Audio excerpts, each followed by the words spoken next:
Coba bayangin ya, tiba-tiba ada ultimatum di Timur Tengah, dan dalam semalam langsung jadi krisis global. Ini bukan sekedar berita utama loh, ini adalah gelombang kejut yang mengancam ekonomi dunia. Kita akan bedah bareng-bareng gimana satu konflik di satu wilayah bisa berdampak ke kantong kita semua, pakai data dan skenario nyata buat nunjukin apa aja yang dipertaruhkan. Nah, kutipan ini bukan cuma ancaman biasa loh. Ini tuh kayak tombol detonatornya. Dengan ultimatum 48 jam, ketegangan geopolitik langsung berubah jadi krisis ekonomi. Taruhannya jadi luar biasa tinggi. Nah, ini dia pertanyaan utamanya kan. Ini udah bukan lagi soal tank dan rudal, ini soal isi dompet kita, harga bensin di pom, dan ya, stabilitas ekonomi dunia. Yuk kita bedah. Gimana ceritanya ya satu serangan militer di satu tempat bisa bikin pasar di seluruh dunia guncang? Jawabannya ada di lokasi geografis yang kritis dan sistem global kita yang ternyata saling nyambung. Anggap aja Selat Hormuz ini arteri utama buat energi dunia. Jalurnya emang sempit, tapi perannya, wah, gede banget. Apapun yang terjadi di sini pasti kerasa di mana-mana. 30%. Coba deh pikirin lagi angka itu. Hampir sepertiga dari semua minyak dan gas yang diangkut lewat laut itu lewat satu titik sempit ini. Jadi kalau sampai macet di sini, ini bukan cuma gangguan biasa. Ini guncangan pasokan global yang dahsyat. Ini nih efek dominonya di ekonomi. Dan ini udah pasti kejadian. Aksi militer langsung ganggu pengiriman.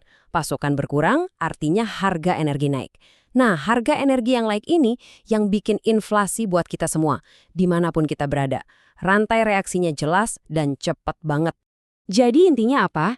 Intinya, kita ini udah nggak hidup di ekonomi yang terpisah-pisah. Kita semua ini bagian dari satu jaringan yang super rumit. Satu aja titik yang lemah, masalahnya bisa menjalar ke seluruh sistem dengan kecepatan yang mengkhawatirkan. Oke, jadi gimana cara kita memahami krisis yang lagi berjalan ini? Nah, para analis di Allianz Research udah bikinin semacam peta buat kita menavigasi semua ketidakpastian ini. Yuk, kita pakai kerangka mereka buat lihat kira-kira ini semua bakal mengarah kemana. Yang menarik loh, analisis ini tuh dibuat sebelum eskalasi yang paling baru. Jadi, ini bisa jadi dasar yang netral buat kita ngukur apa yang terjadi sekarang. Dan ternyata, semuanya itu mengerucut ke satu faktor krusial, seberapa lama konflik ini bakal berlangsung. Allianz menjabarkan ada 3 kemungkinan jalur nih. Pertama, skenario dasar, ini yang kita harapin ya, konfliknya cepat selesai. Kedua, konflik berkepanjangan. Nah, ini kalau situasinya mulai memburuk. Dan yang terakhir, yang paling parah, skenario resiko ekstrim. Ini mimpi buruk buat ekonomi global. Oke, coba kita bandingin dulu 2 skenario pertama. Lihat deh, harga minyak naik dari $85 ke $100 per barel. Tapi yang lebih ngeri, lihat dampak inflasinya di Amerika. Lonjakannya 5 kali lipat. Itu beda banget loh buat daya beli kita. Cuma gara-gara perang yang lebih lama beberapa minggu aja. Nah, sekarang lompatan dari konflik berkepanjangan ke skenario resiko ekstrim, wah ini parah banget. Harga minyak bisa melonjak sampai lebih dari $130. Pasar saham, dari yang tadinya untung dikit, malah anjlok sampai minus 20%. Nilai dana pensiun bisa langsung ambles, ini nunjukin betapa cepatnya kerusakan ekonomi bisa jadi berlipat-lipat. Oke, petanya udah ada. Sekarang saatnya kita lihat posisi kita ada di mana di peta itu. Kita bakal bandingin skenario-skenario di atas kertas ini dengan berita-berita yang beneran terjadi di lapangan. Ingat kan, skenario yang paling optimis tadi?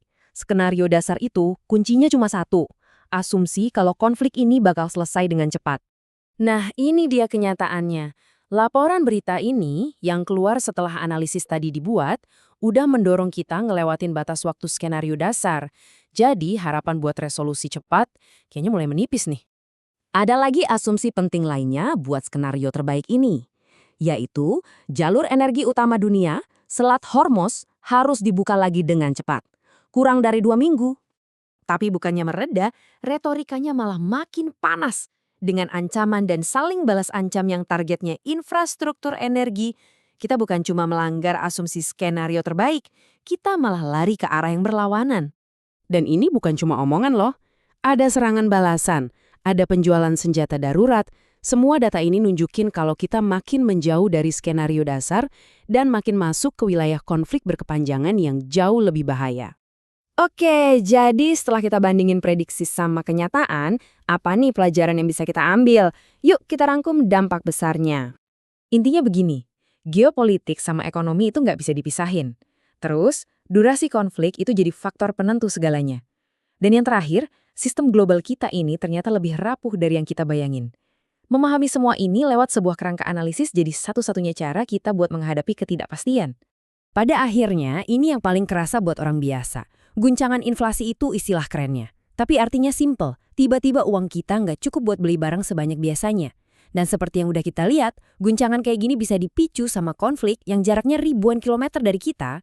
Kutipan penutup dari para analis ini benar-benar merangkum semuanya dengan pas. Kita ini lagi ada di persimpangan jalan. Di dunia yang nggak pasti ini, ya kita boleh berharap yang terbaik, itu case basicnya, tapi kita juga harus benar-benar siap kalau tiba-tiba aturan mainnya berubah total. Jadi saya mau tinggalin Anda dengan pertanyaan ini. Sekarang Anda udah paham 3 skenario ya, dasar, berkepanjangan, dan risiko ekstrim. Anda udah punya bekal buat nerjemahin berita-berita selanjutnya. Pertanyaannya sekarang, jalan mana yang lagi kita tuju? Pada akhirnya, semua kejadian ini jadi ujian buat sistem global kita yang saling terkait ini. Keseimbangan antara konflik dan kerjasama, antara kekacauan dan stabilitas, semuanya sedang dipertaruhkan. Dan hasilnya akan menentukan arah ekonomi kita buat tahun-tahun ke depan.